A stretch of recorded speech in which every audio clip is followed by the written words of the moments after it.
Hi everybody, welcome to episode 37 of Satellite 664. I'm one of your two co-hosts, Kaz Tagian, and as always, I'm joined by my good mate Paul Lindop from Berkshire in the UK. Hello everybody. How are you, mate? All good stuff. Yeah, all good, mate. How are you? Well, we've been missing in action, haven't we? We've been away for a while, yeah. We've been recuperating and recharging batteries and getting up to mischief and whatever. I don't know. Yeah, probably more the latter. No, I just had a realization. Our last episode came out September 6th last year. Almost 12 months, and I was horrified. Yeah. Horrified. Well, these things happen. You know, things have gone on in our lives. In our lives, yeah. So all good things come to those who wait. Exactly, and it's always a bit of a kick up the arse when I got a message from a friend the other day saying, "When's your next episode?" So I've had a few as well. Yeah, so. And it's gonna be a good one. This one, we're gonna talking about the Iron Curtain tour of Iron Curtain, yeah. World Slavery Tour, and it's not just us talking about it. We have a guest who was there. Yeah. And not somebody who was affiliated with a band in any sort of formal capacity, but someone from the Eastern Bloc who was actually working in the music industry and was there and interacted with the band very closely. Some fantastic stories, some really great perspectives. So I think you're all going to enjoy it. Hopefully, yeah. Absolutely. Paul, the tour kicks off in the next few days. Oh, no. Next week, isn't it? Well, next week, actually, tonight, exactly. Next Sunday. Exactly. Exactly this very moment that we're recording. You'll be there. Yes, in 7 days from this actual recording. Well, right now we're recording. The band will be on stage in Perth, and all being well, I'll be there. We're flying out the day before, so it's exciting. Let me ask your opinion. Setlist change or not? Or even one song or not? Don't think so. No. I think if they did, from what I've read on the forum, people would prefer Death of the Celts as the one to be dropped for something else, like The Parchment or Loneliness or Long Distance Runner. Which will come up later in the next talk, doesn't it? Yeah. But I can't see it. But you never know. I would love. But you've got, it's all swings and roundabouts, isn't it? Because you've got people that have seen it last year that want something else, but then you've got other people who haven't seen the show. They might want to see Death of the Celts and whatever. So whatever they do, they can't win. It's always that situation, isn't it? So, well, I mean, let's talk about this. Do we have a precedence here? The answer is yes, we do. I mean, in 2016, they played Tears of the Clown, and they had made a whole backdrop for it and everything. But in 2017, Tears of the Clown was dropped for The Great Unknown. So there is precedence there. Was it dropped for that? Because they took Hallowed out as well because of what was going on. Oh, did they put Children of the Damned in? Oh, they did too. Yes, they did. Hmm. Okay, so it's not technically a hard precedence, as it were, is it? Yeah. That's a tough one. We'll find out in a week's time, won't we? We'll find out. I think the core of the set, we know, you've seen it, I've seen it. Yes. Most people have seen it online, they've been online and watched the videos, will stay the same. Yeah. But they might tweak it. Yeah. If they do, they do. If they don't, they don't. You just get on with it. You're there to see the band. Okay, everybody's got their own preferences. Like me and you, we'd like to see or hear certain songs, but if we don't, we don't. But we still get to have a good time. Yeah, exactly. So, I mean, Death of the Celts and Parchment sounds. It would probably be a nice swap because they're both roughly the same length. The set list would flow quite well with it, but then again, who knows? I mean, yes, they're in Yeah. Perth. They've been rehearsing for a while. Yeah. I mean, there's time for them to learn it, but then again, that set list last year worked so well. It was one of the most very free-flowing set lists I've seen in a long time. So yeah, we'll see. Anyway, I'll message you in Perth if the parchment comes. Yeah. I'll be, this time next week I'll be travelling because I'm going away for a week. Oh yes, no, only in down the coast. I'm not travelling abroad or anything, but I'll have my phone and be on the social medias and whatever, checking it all. Hopefully an Australian adventure. Oh yes. Hopefully the one that they didn't use in 2020. What's the speculation there? Do you think they'll just put the cyborg head on Matt? I'm going to refer back to a conversation I had, I won't say who with, in the Phantom office last year, the year before, when I inquired about this shirt that was done for the shows that were cancelled due to the COVID. And they said, yes, it is a legitimate shirt. Absolutely. I think two of them got out, didn't they? Yeah, so one was sold on auction by someone in America and one's owned by Paul Williams. I think Paul Williams has got one. And I think they were auctioned for charity, weren't they? I was told, Rod really, really liked the artwork and wanted it kept for a future Australian tour, which now I see is now, because it is 4 years later. Mm-hmm. So I can see them tweaking the artwork a little bit to bring the Eddie to what he is for this tour, the samurai cyborg, whatever. So we'll see. Hopefully it will be, because it's a great bit of artwork. I've got a copy of that shirt. Yes, so have a few. Not an original, but obviously. But. I mean, it won't be hard to do to replace the Legacy Eddie with the long hair with the Cyborg Eddie, and then still do it as the Mad Max figure, but as the Cyborg or the Samurai Eddie, And the Samurai Eddie can just be in the background, which they've done with the other ones. So anyway, we'll find out in a week. I will. Fingers crossed. I'll message you from the tour, the merch stand, and I'll let you know. Yeah. Obviously, I've pre-ordered the merch that's on the website already, but there's bound to be other generic tour shirts that they're going to sell on tour as well, so that'd be nice to see as well. Indeed. All right, 1984. Let's go back again to one of our favourite eras. Young man then. Oh, we all were. Young man. We had more hair and less body weight. So I did anyway. So I did. Yeah. I remember Hammersmith for me.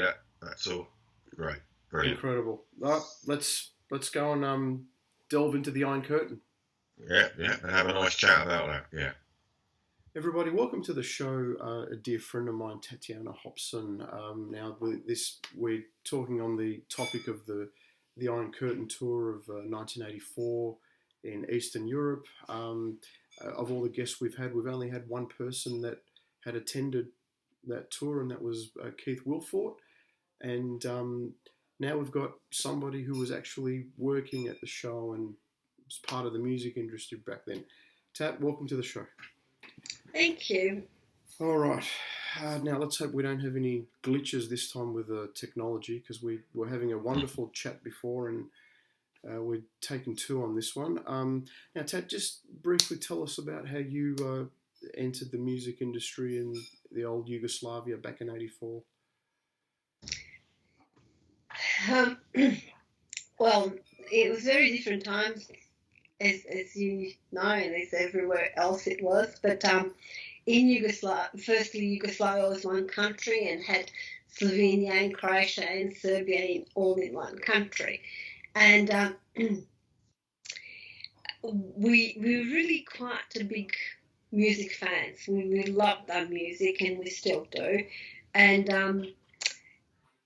my friend and I, Jadranka Adriana Jankovic, who's actually still a journalist and a PR till this day in Serbia, we decided that we want to make some money and wanted to have, a tandem where one takes photos, the other one writes the story, and become very good at it and make a lot of money so we can go to Amsterdam.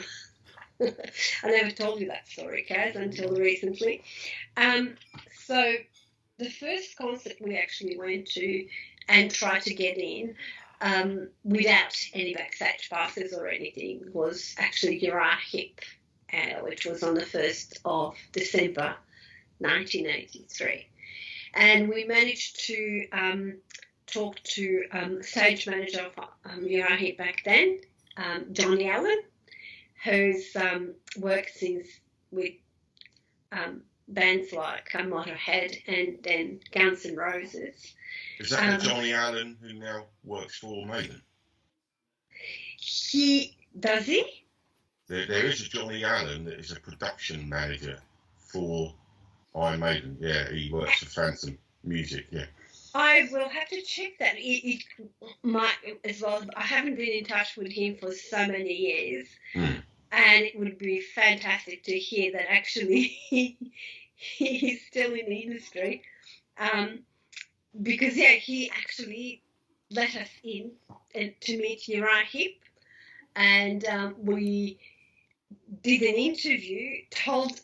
Peter Gold was the lead singer for Uriah Heep at the time, and we told him a story that we actually are not yet journalists, but that's what we want to become. And he gave us an amazing interview because he really wanted us to make that his story, Mick Fox was there, and Lee Kelslick, the keyboard player.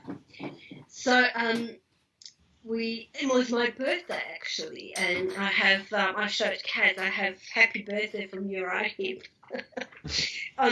written on the menu of the restaurant where we went after the concert, and I still keep that. And we submitted these papers to the rock magazine that was at the time the most popular rock magazine in the whole country, hoping that, the editor will call us back and say, yeah, we're going to publish this and you're in, We didn't get that call. They didn't publish anything. And the next concert was Iron Maiden. And we both liked Iron Maiden music anyway. I actually saw Iron Maiden in 1981 with Paul Di'Anno. With Paul Di'Anno and Hippodrome, which was the racecourse in Belgrade. So we knew the band already, so we decided this is it. And we bought the tickets, went into the hall, and so this really tall man standing where the backstage area is. And we start talking to him, and we were convincing him that we need to get in. So Jadranka would start talking, and then she would stop, then I would start talking, and then I would stop, and then she would continue. It was like this, one and the other and the other and the one. And Keith gave us a nickname of Double Trouble for that reason. And it stuck. That nickname stuck with us for a very long time. And that some people still remember us. And that tall man was none other than Keith Wilford, our friend of the show, who we've had on several times. Yeah, Keith was absolutely wonderful, and he did get us in. He gave us the passes. So your job, Tat, was taking photos in the pit? Mm-hmm. And Jadranka was doing the interviews. And for those World Slavery shows, were you in the pit for the entire show, or were you only allowed certain time? No, they always did 3 songs. First 3 songs were pretty much what you get in the pit in those days. And but yeah, that's Jadranka didn't get anything there, but Keith did get us to introduce us to Steve. We met Dave Murray as well. And we did go with them. We took them to the nightclub. That was the most famous nightclub at the time. we knew the owner, and the owner would only let famous people in. That was it, because as you walk in, he had a DJ who would announce who's coming in, and you walk in. It was a very, very popular club in 80s called Duga, which in English means rainbow. What was your impression of the guys when you took them out? Were they quiet? Were they shy? Were they loud? I mean, there are 5 different personalities. What do you remember? I don't think that Adrian was ever loud. He was very, very quiet. They were actually pretty quiet, all of them. I think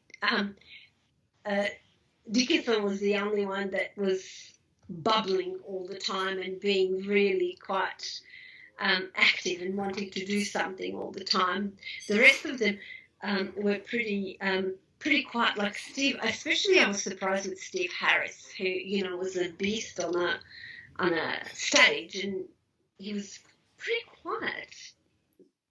Like quite a nice guy, but you wouldn't really see him doing whatever he's doing on the stage.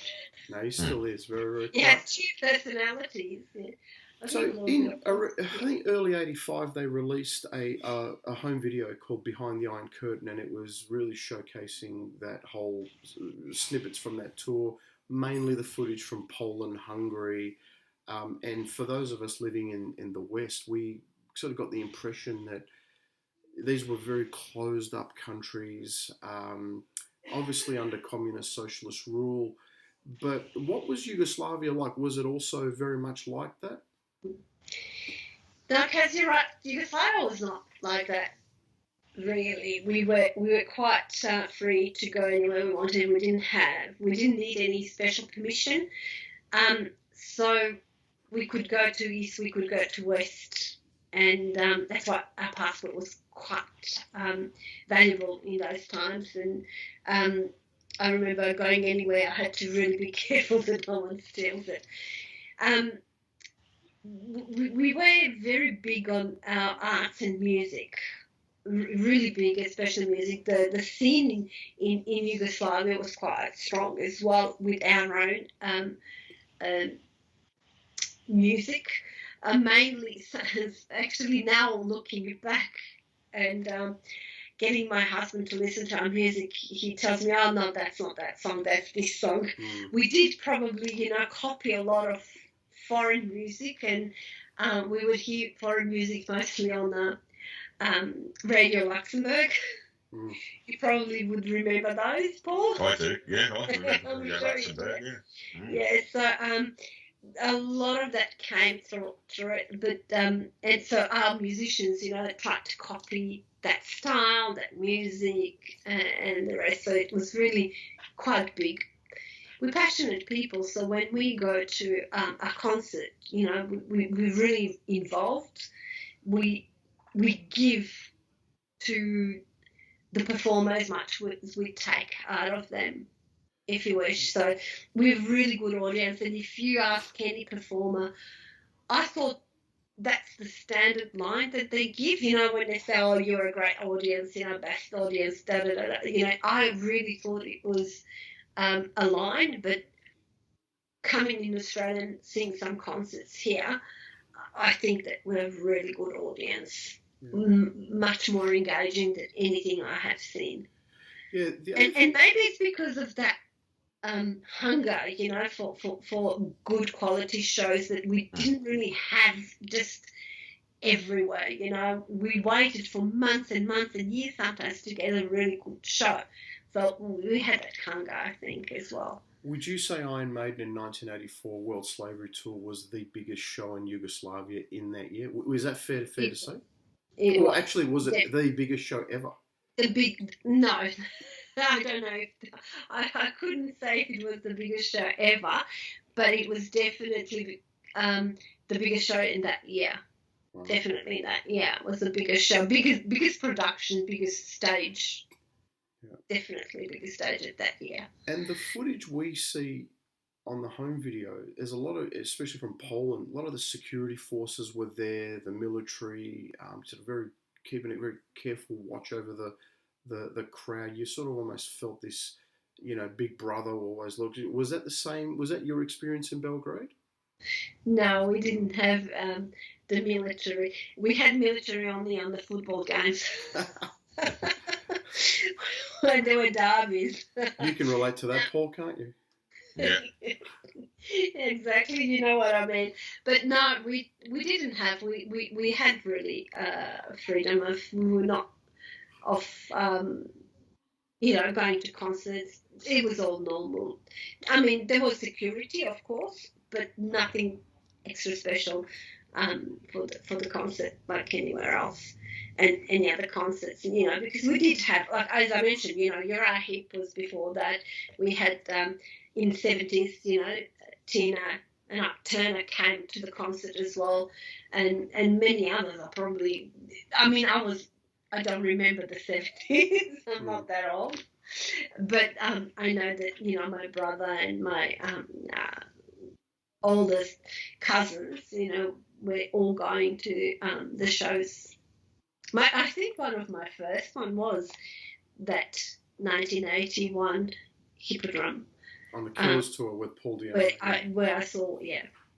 So even though I suppose the Belgrade show was lumped in under the Iron Curtain tour, culturally it wasn't anywhere near like, Hungary or Poland.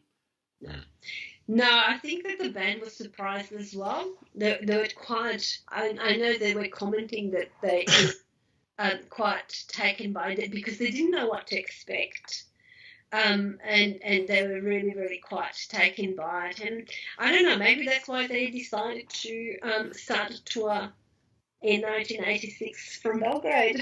And you were at the opening night of the Summer in Time tour in Belgrade, weren't you? Oh, I was there, yeah. Yeah. Yes. Yeah.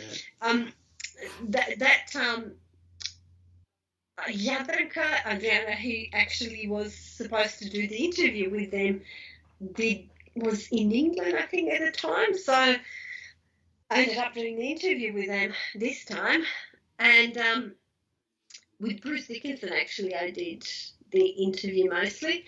And because it was their first concert of the tour, we thought we do something special for them. And my mum owned a pastry shop at the time, and we asked my mum, as a rock magazine, asked her, please, can you make a cake in the shape of a guitar? And which she did, and we gave it to them as a present before the concert. I think it was, in Pionet, Hala Pionet was the concert, yeah. We gave it to them as a good luck for the concert. Wow. We wish you all the best and well. And Paul, I'll have to find that number of the magazine. I don't have it. I tried to source it, but I really couldn't. But I will try to find it. Someone must have it. Someone like Rasmus has probably got that. Rasmus. You don't know Rasmus, Tat is one of the world's biggest collectors. He's got everything. I think he's going to get the band stuffed one day and put them in his little room. So, but Paul, for us diehard geeks, Tatjana, we're very jealous of Tatjana for being at that show in '86 because that was the only time they played. Loneliness and a long distance runner. Yep. Which we were hoping to hear again, but ain't. So Tate, going back to 1984, you actually were lucky enough to reconnect with a band later in the tour. Yes, twice. Wow. Tell us a bit about that. So I had a cousin in Paris, and I used to go to Paris quite often. So I went for whatever reason to visit her, and I saw that Maiden were in Paris, in Zenith. I think it was October 84, yes. 84. So I got my cousin and I said, we're going.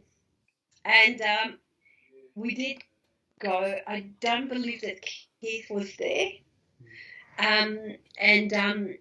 Which I was disappointed because I really liked to see him.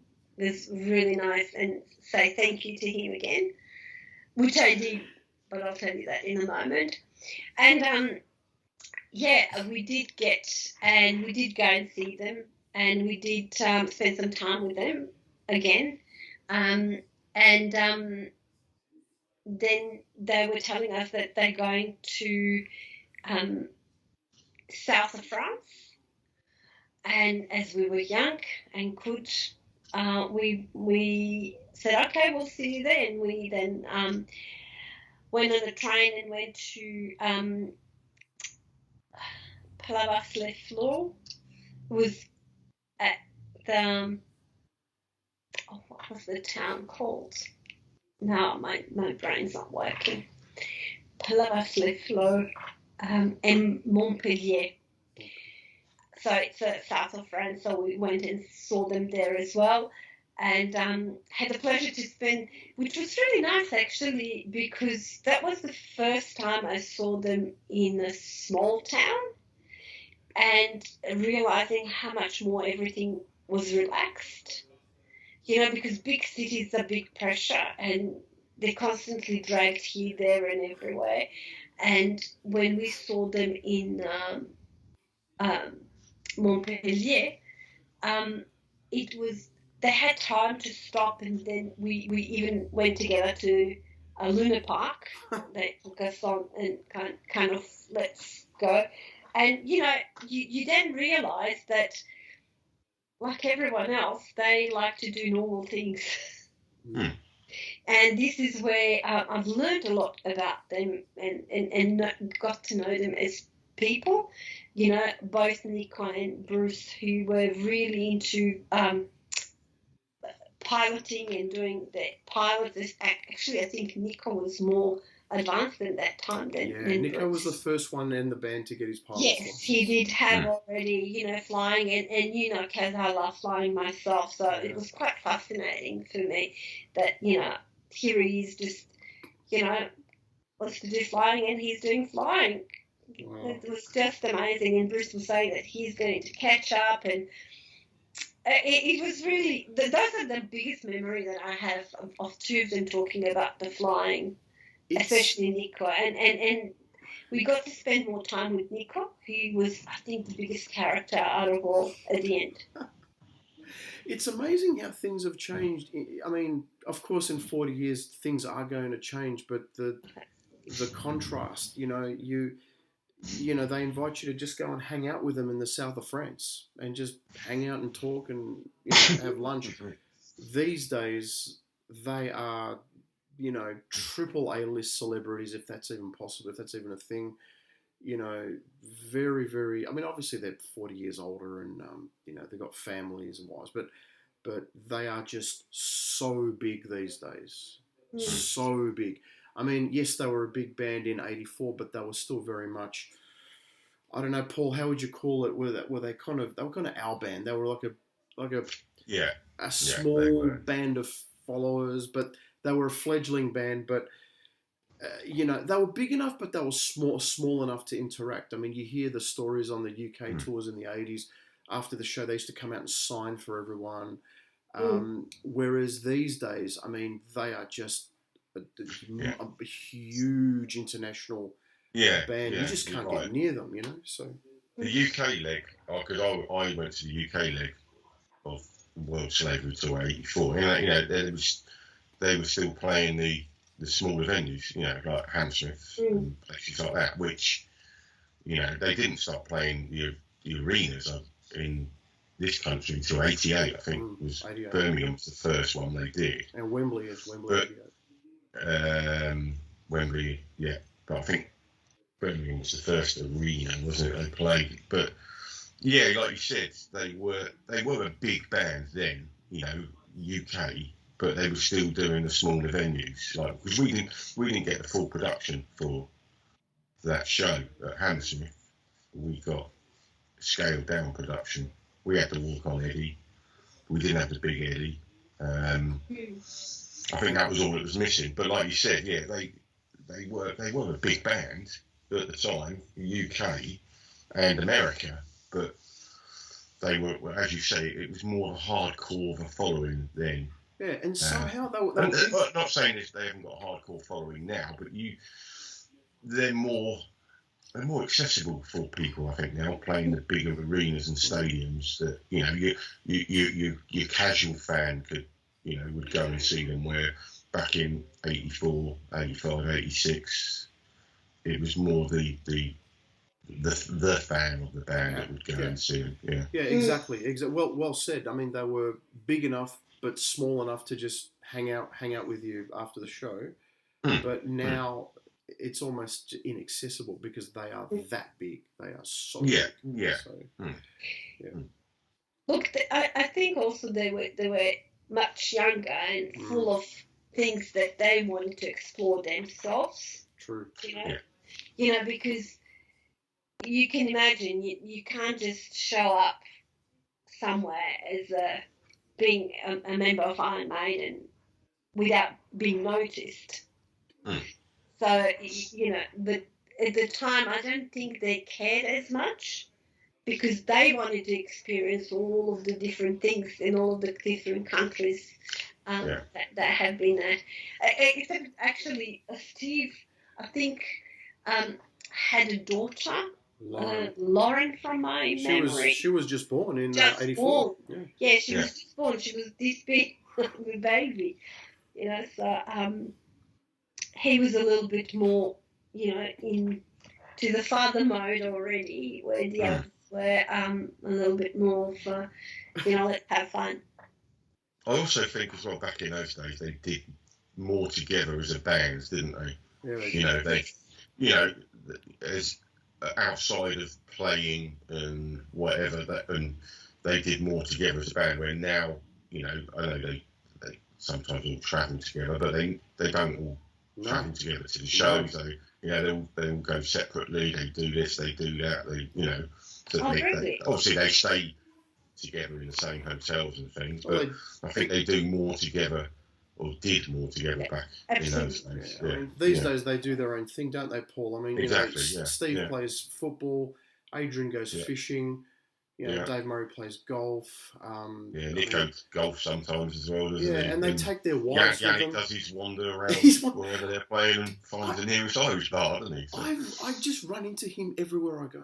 Literally every city I go to. You and Rory, I think it is. Well, Magnet. That's his mate. Exactly. Tat, tell us what these days we just jump online and buy tickets to the gig. How did you do it back then? Because your currency was very different, wasn't it?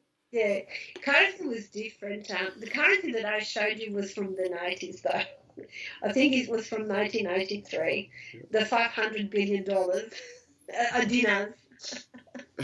That was from 93, after, when the country broke and stuff. But we had to go to and line up. Like everywhere else, you couldn't get line up. You had to line up. I mean, ever since that concert of Iron Maiden, I don't think I bought another ticket because, we went into the industry, so I either get a free ticket or, I would have a backstage pass or a photo pass, which allowed me to go in the pit, and to get the first three songs. And get whatever you can within those three songs.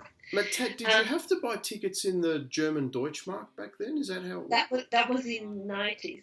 Oh, 90s. But in the 80s, you bought it in.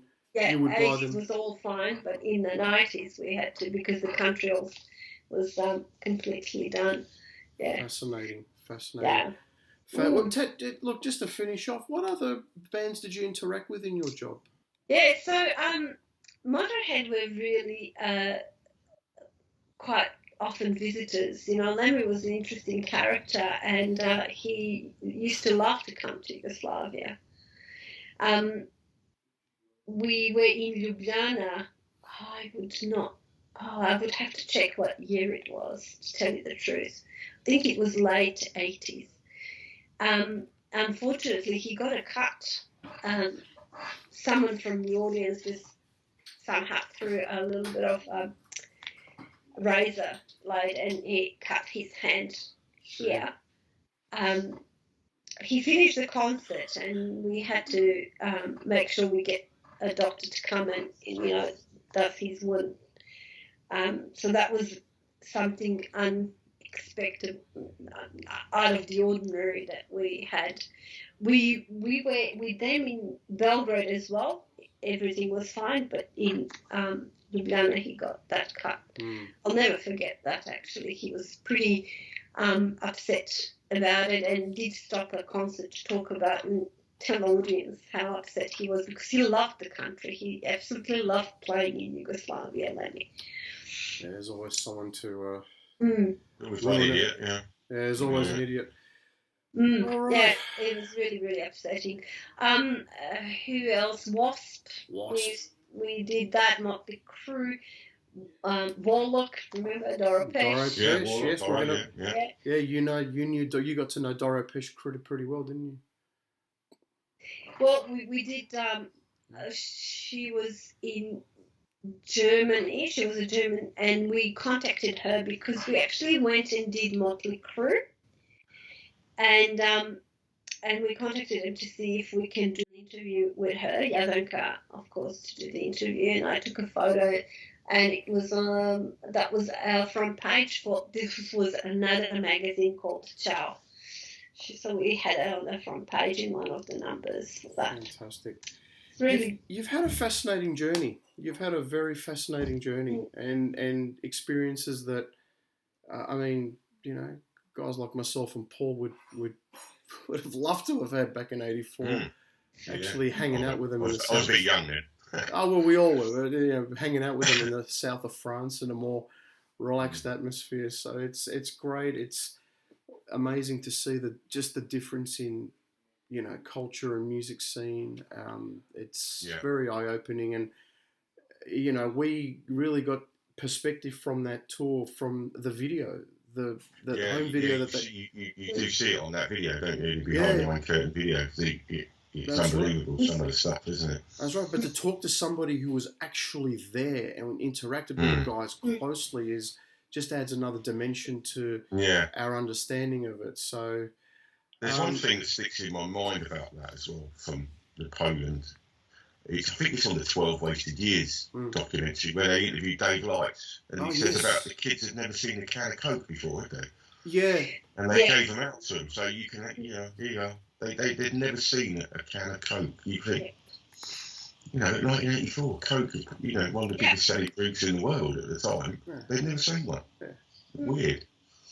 But yes, it was very different in those times. It was a different world, different time, wasn't it? Yeah. You couldn't, for example, in Yugoslavia, you couldn't buy a can of Coke. You could buy Coke in bottles, but you couldn't buy a can of Coke. We didn't have any cans. Everything was in bottles. But going to Poland and Hungary and all the other countries, they would have never seen it. It was forbidden. Any Western influence was forbidden there. But you know what was really funny there? Hungary, who was behind the Iron Curtain, was one of the first countries to actually move away from it and welcome all of the brands from the West and start making that transformation. They're one of the first countries, even before us or any others. Paul, you were saying... We used to go, then we used to go, actually, because if the bands didn't come to Belgrade, we would go either to Budapest or to Vienna to watch concerts. And there was a travel agency that did specifically organising tours to go to see concerts in Vienna and Budapest. Yeah. Always one of the buses would be for Yugoslav musicians and journalists, just for us to all go together. Fantastic. Paul, I think you were saying a while to me before that Maiden wanted to tour Czechoslovakia, but I'm sure I saw or heard that they wanted to play Czechoslovakia. They weren't allowed to, and I'm sure they weren't allowed to travel through the country either. They didn't want them there at the time. But I might be wrong. But I'm sure I've seen that somewhere or read it. Yeah. I know in '88 on the Seventh Sun tour, I think they were going to play, and that I think it was booked but then cancelled, something to that effect. I think the authorities didn't want them there. One of a better term, but yeah, interesting times, fascinating times. The band, fascinating chat, and especially with somebody that was there. You know, as I said, our experiences, certainly mine, were watching it on that home video for the last 39 years, and now we've got somebody that was actually there. So, Tat, thank you so much for your time. Thanks for coming over. Yeah, thank you. Yeah, it's been amazing. So we'll speak again for sure. Pleasure. Thank you for having me, Kaz and Paul. It was a pleasure being Not a problem. Excellent. Thank you.